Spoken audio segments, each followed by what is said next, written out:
श्री शिवाय नमस्तु। महाराज, दुनिया के लोग नहीं समझते कि शंकर पर जल चढ़ाने का क्या लाभ है। शिव महापुराण कहती है, अगर एक दिन शिव महापुराण की कथा कहती है, मंगलवार को अगर शिव जी के मंदिर में, शंकर के मंदिर में जाकर एक लोटा पानी चढ़ाया जाता है तो हमारे कार्य में उन्नति होती है। कोई व्यापार नहीं चलता हो, दिक्कत आ रही हो, तो हनुमान जी के दूसरे नंबर का भाई गतिमान का स्मरण करो।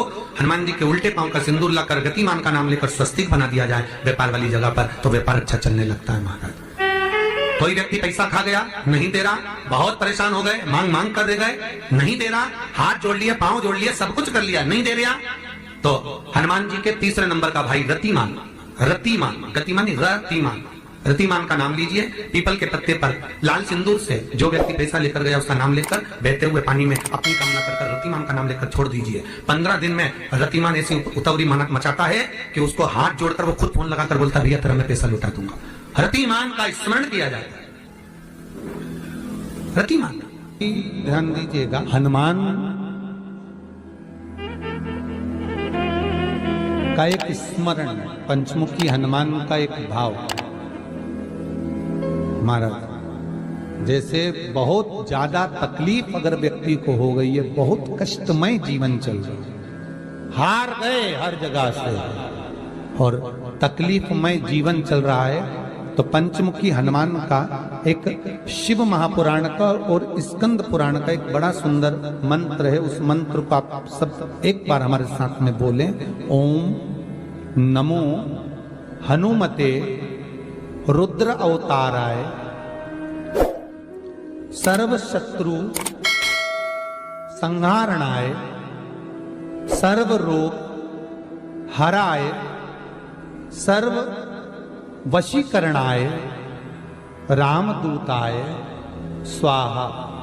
बस इस मंत्र को हाथ में काली तिल लेकर, एक जौ लेकर और गूगल लेकर, थोड़ा सा उसमें गाय का घी डालकर, कंडे को या अग्नि को जलाकर इस मंत्र का 11 बार 21 बार जाप कर कर अपनी कामना कर कर छोड़ दीजिए। कैसा भी रोग हो, बीमारी हो, कष्ट हो, दुख हो, तकलीफ हो, 21 दिन के अंदर वो आनंद आना प्रारंभ कर देता है। इस मंत्र, स्कंद पुराण का, शिव महापुराण का ये मंत्र मूल पंचमुखी हनुमान सुख दे। और एक और चीज याद रखिए महाराज, यदि कोई काम के लिए जा रहे हो, कोई व्यापार के लिए जा रहे हो या नौकरी करने के लिए जा रहे हो और लगी नहीं रही, बहुत तकलीफ पा रहे हो, सर्विस ही नहीं लग रही, बहुत कष्टमय हो गया, तो निवेदन करूंगा 5 पीपल के पत्ते पर बेसन के 5 लड्डू घर में बने हुए, गाय के घी के 5 लड्डू रख लो।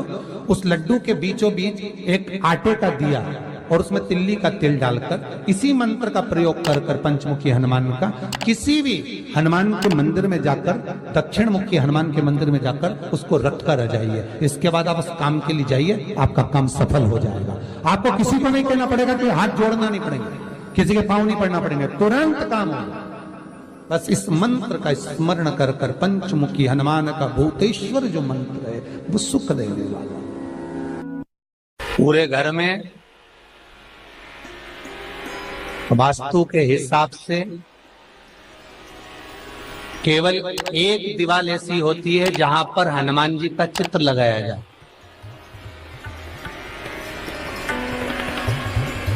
चाहे तुम पर्वत उठाने वाला चित्र लगाओ हनुमान जी का, चाहे बैठे हुए लगाओ, चाहे रामायण पढ़ने वाला लगाओ, चाहे लंका दहन करने वाला लगाओ, चाहे राम नाम जपने वाला लगाओ, चाहे लक्ष्मण को संजीवनी देने वाला लगाओ, चाहे मौन मुद्रा में लगा दो, चाहे स्तुति में लगा दो, चाहे भजन में लगा दो। हनुमान जी का कोई भी चित्र लगता है तो ना पूरब में लगेगा, ना पश्चिम में लगेगा, ना दक्षिण में लगेगा। हनुमान जी का अगर चित्र लगता है तो उत्तर की दीवार में दक्षिण को देखते हुए लगता है, केवल एक ही स्थान।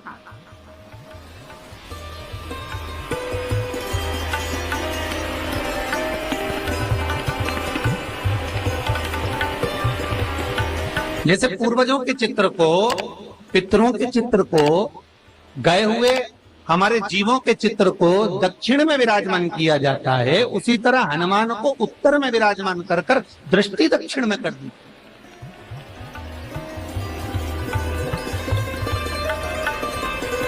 घर में हनुमान जी के जितने फोटो होते हैं उसको केवल दक्षिण दिशा में लगा, वो उत्तर दिशा में लगा बिठाते थे, और दक्षिण की ओर उनकी दृष्टि होना चाहिए, दक्षिण की ओर उनका मुख होना चाहिए। क्यों? महाराज, अगर व्यक्ति के जीवन में कोई बीमारी आने वाली है, व्यक्ति के जीवन में कोई रोग आने वाला है, व्यक्ति के जीवन में अगर कोई कष्ट आने वाला है, व्यक्ति के जीवन में अगर कोई परेशानी आने वाली है, व्यक्ति के जीवन में कोई एक्सीडेंट का योग भी बनने वाला है, तो शास्त्र कहता है वो दिशा दक्षिण से ही बनता है।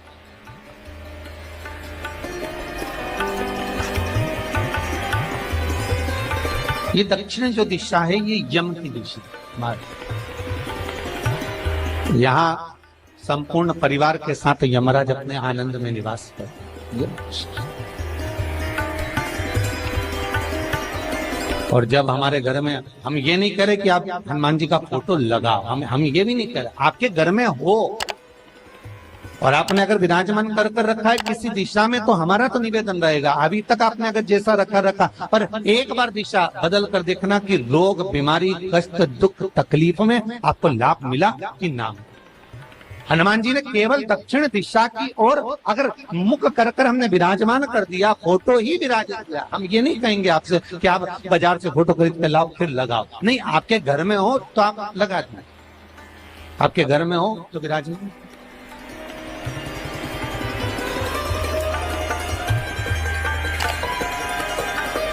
अच्छा, कितनी विपरीतता है वो भी आप जरा जानिएगा महाराज, कि शंकर भगवान के ऊपर जो जल चढ़ाया जाता है उसकी जलाधारी उत्तर में जाती है महाराज।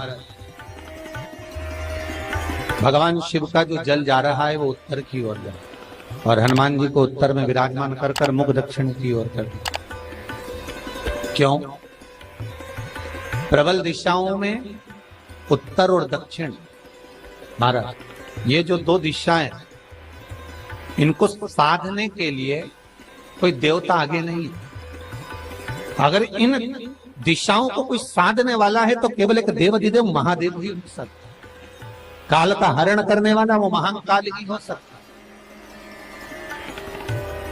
शंकर का ही एक अवतार है हनुमान जी महाराज, रुद्र अवतार महाराज। हनुमान जी से कहा तुम दक्षिण की ओर दिशा पर संभालिए, शिव जी कहते हैं मेरा जल जब उत्तर की ओर जाएगा तो इस दिशा को मैं संभाल, चिंता ना करिए। जो स्मरण करने वाला होता है, भजन करने वाला होता है, कीर्तन करने वाला होता है, नाम जाप करने वाला होता है, उसका भी शास्त्र विधान कहता है, उसका भी व्याख्यान वर्णन करता है कि जैसे एक दिशा के रूप में हनुमान जी महाराज को विराजमान कर दक्षिण की दिशा पर हम विजय पर, अर्थात रोग पर, बीमारी पर, कष्ट पर, तकलीफ पर हम विजय प्राप्त कर सकते। ऐसा नहीं कि ऐसा कोई रोग नहीं जिसकी दवा नहीं है, पर जब तक भगवान की कृपा नहीं होगी तब तक कोई औषधि मिल सकती नहीं, कुछ प्राप्त नहीं हो सकता। जब भगवान करुणा करते हैं तो आप रूप कुछ ना कुछ सुख की अनुभूति हो जाती है, अपने आप सुख का भान हो जाता है। तो जैसे दक्षिण का जो स्वामी तत्व है, दक्षिण पर जो दृष्टि देने वाला श्री हनुमान जी महाराज है, इसलिए हनुमान जी को उत्तर की दीवार पर विराजमान कर उनका मुख दक्षिण की ओर रखा जाता है। वास्तु शास्त्र के हिसाब से, वास्तु नियमों के हिसाब से सारे फोटो कहीं पर भी लगा सकते हो, पर हनुमान जी का अगर फोटो तुम्हारे घर में है, हनुमान जी अगर तुम्हारे घर में विराजमान है, हनुमान जी का चित्र तुम्हारे घर में विराजमान है, तो उसका मुख दक्षिण का होगा, तो रोग, बीमारी, तकलीफ, कष्ट ये सब दूर हटे। कई लोग प्रश्न करते हैं, गुरुजी आप कहते हो कि हनुमान जी महाराज शंकर भगवान का एक अंश स्वरूप है, एक अंश। पूरी शिव महापुराण की कथा को उठाकर देखिए, स्कंद पुराण को, मत्स्य पुराण को, कूर्म पुराण को उठाकर देखिए। एक बाणासुर का चरित्र और एक श्री हनुमान जी महाराज का चरित्र बहुत सुंदर। शिव का एक अंश माता अंजना के तप साधना से शिव की प्रागट्यता और शंकर भगवान की प्रागट्यता से शंकर का स्वरूप प्रकट हो। इसीलिए तो कहते हैं शंकर सुमन केसरी